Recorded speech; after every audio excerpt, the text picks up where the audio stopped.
Hello and welcome back to the final module in our info skills lesson, and we're going to talk about writing, citing, and all that jazz. Just a reminder that as a student at Brock, you're expected to conduct yourself with academic integrity at all times, and that means behaving honestly and responsibly and acknowledging how others' work has contributed to your own. So why do we cite?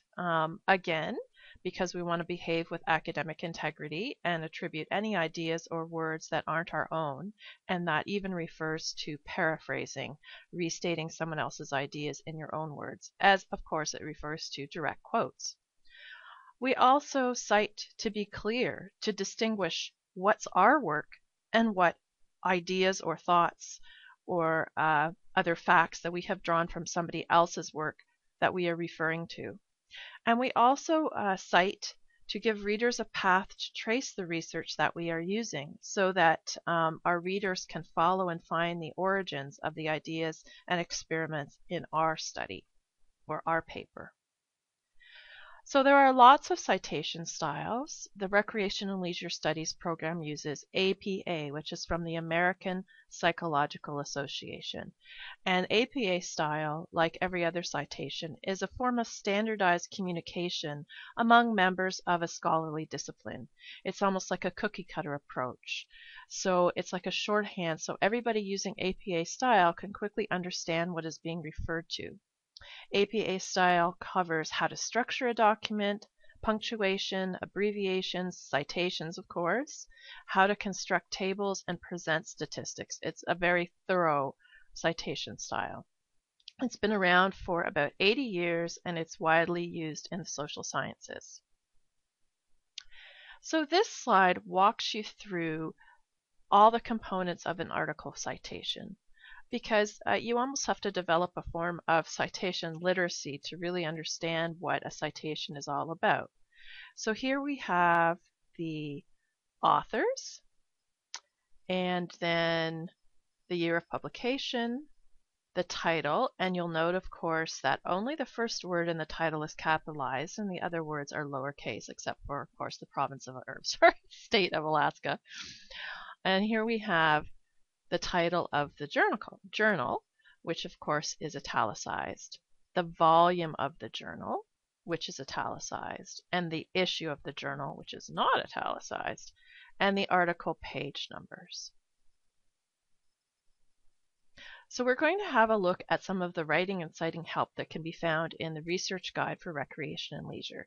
You'll find some great resources there to assist you with annotated bibliographies, complying with APA style requirements, and some tools that can make it a lot easier to generate citations and bibliographies. So here we are back in the Recreation and Leisure Studies Research Guide, and we're in the Writing and Citing tab. So you can see there's sections on APA style, plagiarism, citation tools, which we're going to look at in a little bit more depth, literature reviews and annotated bibliographies. We have a really good short video on annotated bibliography, and as well some web-based sources, some information on how to critically evaluate a source, and some tips on writing. While we are in here, I would like to take a quick peek at a couple of sources that are probably going to answer about 99% of your questions about APA style. The first one is the Purdue Online Writing Lab APA Style Guide, also known as the OWL at Purdue. And if you ever can't remember its web address, just Google OWL Purdue.